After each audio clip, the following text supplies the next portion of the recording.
బంగాళాఖాతంలో తీవ్ర తుఫానుగా ఏర్పడి ఏపీని గజగజలాడిస్తుంది. మోంతా తుఫాను ఎట్టకేలకు అర్ధరాత్రి తీరం దాటింది. మచిలీపట్నం, కళింగపట్నం మధ్య కాకినాడకు దక్షిణంగా నర్సాపురానికి దగ్గరలో తీరం దాటినట్లు ఐఎండీ ప్రకటించింది. మంగళవారం రాత్రి 11:30 నుంచి 12:30 మధ్యలో మోంతా తీరం దాటే ప్రక్రియ పూర్తయినట్లు వాతావరణ శాఖ తెలిపింది. తీరం దాటినప్పటికీ భూభాగంపై తీవ్ర తుఫానుగా కొనసాగనున్నది. ఇక తీరం దాటే సమయంలో గంటకు 12 కిలోమీటర్ల వేగంతో తుఫాను కదిలిందని చెప్పింది. మోంతా ఉత్తర వాయువ్యంగా తెలంగాణ మీదుగా ప్రయాణించి బుధవారం మధ్యాహ్నం ఛత్తీస్గఢ్ వద్ద మరింత బలహీనపడనుంది. ఇక తుఫాను ప్రభావంతో ఇంకా ఈదురుగాలులు వేస్తున్నాయి.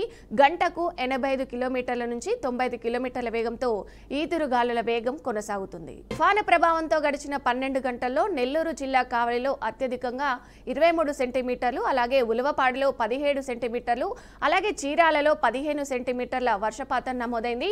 అలాగే తుఫాను ప్రభావంతో ఏపీ వ్యాప్తంగా భారీ వర్షాలు కురుస్తున్నాయి.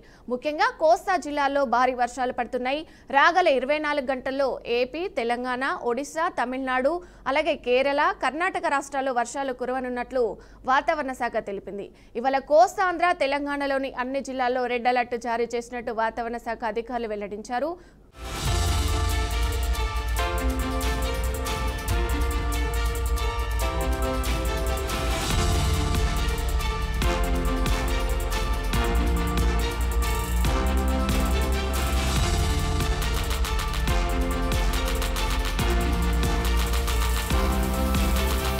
ఇక ఇదే అంశానికి సంబంధించి పూర్తి సమాచారం మా ప్రతినిధి అశోక్ అందిస్తారు.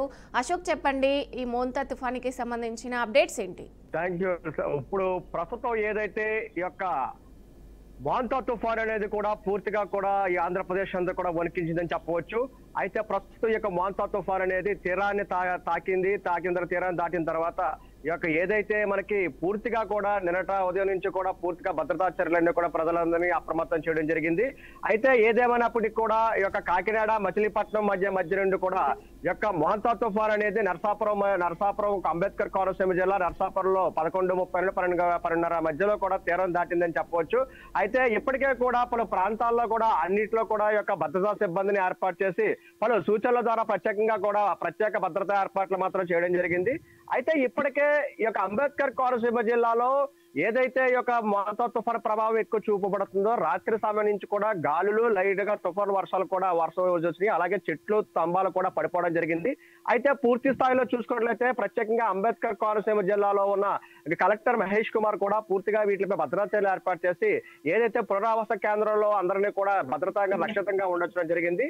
అయితే ఇప్పటికే ఈ ఉమ్మడి తూర్పుగోదావరి జిల్లాలో కాకినాడలో కూడా పూర్తిగా ఉప్పాడ సముద్ర తీరం కూడా అలలెగసి పడడం జరిగింది. అయితే సానుకూలంగా ఉండడంతో కాకినాడ కూడా కొంచెం ఊపిరి పీల్చుకుందని చెప్పవచ్చు.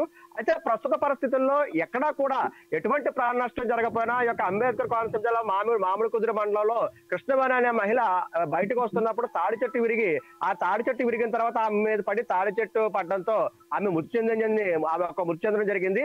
అలాగే ఈ యొక్క కాకినాడలో కూడా సూర్యానగర్ లో కూడా ఒక బాలుడు వాళ్ళ తండ్రి కొడుకు వెళ్తారుగా వాగులో కొట్టుకుపోవడంతో ఇంకా ట్రేస్ చేయడం ఇంకా జరగలేదు. అధికారికంగా కూడా ఏ విషయాన్ని కూడా ఇంకా అధికారులు ప్రకటించలేదు.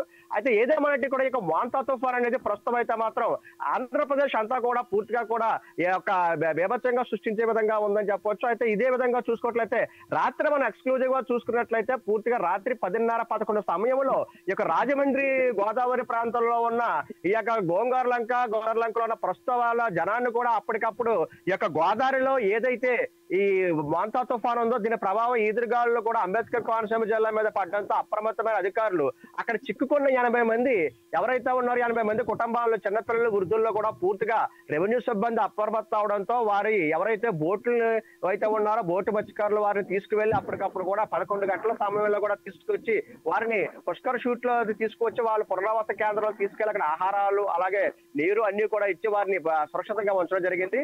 ఏదేమైనప్పటికీ అధికారులందరూ కూడా దీని ఒక ఛాలెంజ్ గా తీసుకుని ప్రత్యేకంగా మన ముఖ్యమంత్రి చంద్రబాబు నాయుడు, అలాగే డిప్యూటీ సీఎం పవన్ కళ్యాణ్, అలాగే మంత్రి నారా లోకేష్, అలా కూడా రాత్రి హోంమంత్రి అనిత కూడా రాత్రి 2 గంటల సమయం వరకు కూడా ఈ యొక్క వీడియో కాన్ఫరెన్స్ ద్వారా కంట్రోల్ రూముల ద్వారా పూర్తి సమాచారాన్ని తెలుసుకుంటూ కూడా ప్రత్యేకంగా ఎక్కడెక్కడ భద్రతా ఏర్పాట్లు ఉన్నాయి, ఇంకా ప్రజలకు ఏమైనా అవసరాలు ఉన్నాయా, ఎలాంటి ఈ విధానాలు తీసుకోవాలి కూడా జరిగింది.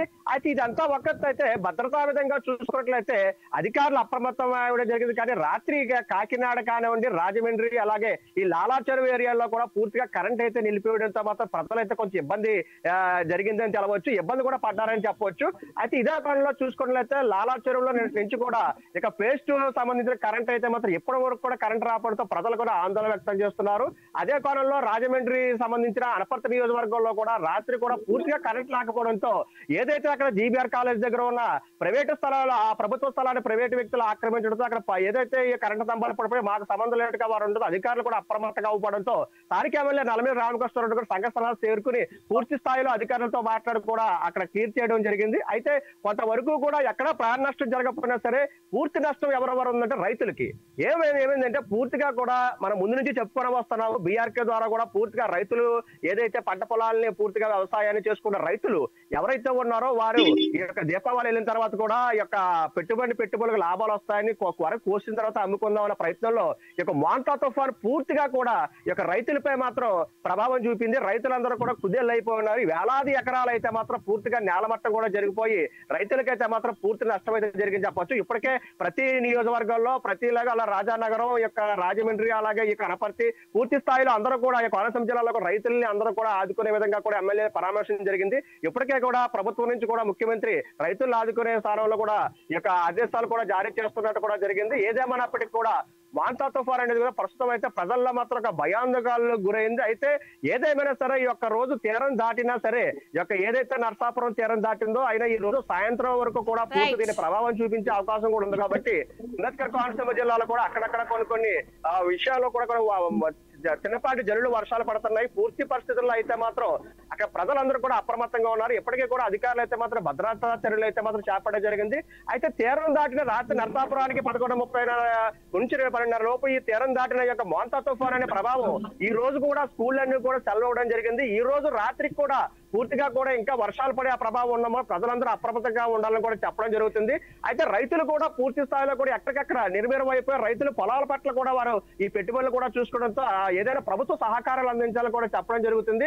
అయితే ఏదైతే ప్రభుత్వం తీసుకున్న ముందస్తు చర్యల ద్వారా ఈ యొక్క మాంతా తుఫాన్ అనేది ఎటువంటి ప్రాణ నష్టం జరగకుండా, ఆస్తి నష్టం కూడా జరగకుండా జాగ్రత్త పడిందని కూడా చెప్పవచ్చు. అయితే ఇప్పటికీ కూడా ప్రత్యేక దళాలతో ప్రభుత్వం తీసుకున్న చర్యలపై కూడా ప్రజలందరూ అప్రమత్తం చేస్తారు. మరొక విషయం అయితే కాకినాడలో కూడా ఒక ఏదైతే ఉందో కాకినాడ నగరంలో ఈ యొక్క పునరావాస కేంద్రాలకు మత్స్యకారులు తరలించే కోణంలో రాత్రి సమయంలో కొంచెం అలజడి జరిగింది. ఎందుకంటే అక్కడ ఆధార్ కార్డు ఉంటేనే వాళ్ళకి భోజనాలు పెడతామని చెప్పేసి కూడా ఆ మత్స్యకారులను ఆ యొక్క సిబ్బంది ఎవరైతే అన్నంతో మత్స్యకారులు అందరూ కూడా బయటకు వచ్చి కూడా కొంచెం అడావుడి చేయడం జరిగింది. ఆధార్ మేము ఎక్కడ ఉన్నాం, ఇక్కడ మీరు తినడానికి రాలేదు, ఎక్కడో పునరావాస కేంద్రాల్లో ముఖ్యమంత్రి చంద్రబాబు నాయుడు ఆదేశాలు అందరూ పెట్టా అధికారుల వరకు ఇక్కడ తలదాల్చోకి వస్తే మమ్మల్ని ఆధార్ కార్డు ఇస్తేనే భోజనం పెడతాము, ఆధార్ కార్డు లేకుండా భోజనాలు పెట్టమని చెప్పేసి చెప్పడంతో కూడా కొంతమంది అయితే వ్యతిరేకంగా కూడా అక్కడ నినాదాలు చేయడం జరిగింది. అలాగే సోషల్ మీడియాలో కూడా చెప్పడం జరిగింది. అయితే ఏదేమైనప్పటికీ ప్రభుత్వం తీసుకున్న చర్యలపై మాత్రం పూర్తిగా చేయొచ్చు. కాకపోతే కొంతవరకు చెట్ల అన్ని కరెంట్ స్తంభాల దగ్గర కూడా ఇవన్నీ కూడా పడిపోవడంతో మాత్రం పూర్తిగా ఎవరైతే నిర్లక్ష్యం కూడా ఊహించుకుని అందరూ జాగ్రత్త పడ్డారు. కానీ కరెంటు లేకుండా కూడా కొన్ని ఏరియాలో అయితే మాత్రం చీకటిగా, అంటే ఆ కాకినాడలో రోడ్లో కూడా చీకటి రాత్రి అంతా కూడా రాత్రి 9 దాటుతున్న కూడా కాకినాడలో కూడా అంతా కూడా చీకటి అంధకారంగా మారింది. అలాగే అనపర్తి కానివ్వండి, అలాగే లాలా చెరువు కూడా రాత్రి నుంచి ఎప్పుడు కూడా కరెంట్ రాకపోవడంతో కూడా ప్రజలు చిన్నపిల్లలు కూడా చాలా ఇబ్బందులు పడ్డారు. ఈ యొక్క మాంతా తుఫాను ప్రభావం ఎంత విధంగా ఉంటుంది, ఎంత దారుణంగా ఉంటుందనే ముందస్తుగా జరిగిన ఈ యొక్క విశ్లేషణలో అయితే మాత్రం అధికారులు అయితే మాత్రం అప్రమత్తం అవడం జరిగింది. అంబేద్కర్ కోనసీమ జిల్లాలో కూడా ఇప్పటికే చిన్న పూరు గుడుసులు కూడా కొన్ని పడిపోవడం జరిగింది. వారిని కూడా సురక్షిత ప్రాంతానికి తరలించడం జరిగింది. అయితే అంతర్వేద సముద్ర తీరంలో ఉన్న ఎవరిని కూడా పూర్తిగా కూడా ఎక్కడికి కాకుండా పూర్తిగా ఏదైతే మత్స్యకారులు ఉన్నారో వారందరినీ కూడా ఈ రోజు కూడా సురక్షిత ప్రాంతాల్లో ఉండి పూర్తిగా ఏదైతే ఈ మాంతా తుఫాన్ అనేది పూర్తిగా మారిన తర్వాత వాతావరణం యొక్క పరిస్థితులు వచ్చిన తర్వాత కూడా అధికారులు అయితే మాత్రం నిర్వహంగా ప్రభుత్వ అధికారులు కానివ్వండి, సిబ్బంది కానివ్వండి ప్రత్యేకంగా బృందాలు ఏర్పాటు చేసి వారికి రక్షణగా నిలిచే కార్యక్రమంలో ఉన్నారు. Right, thank you Ashok.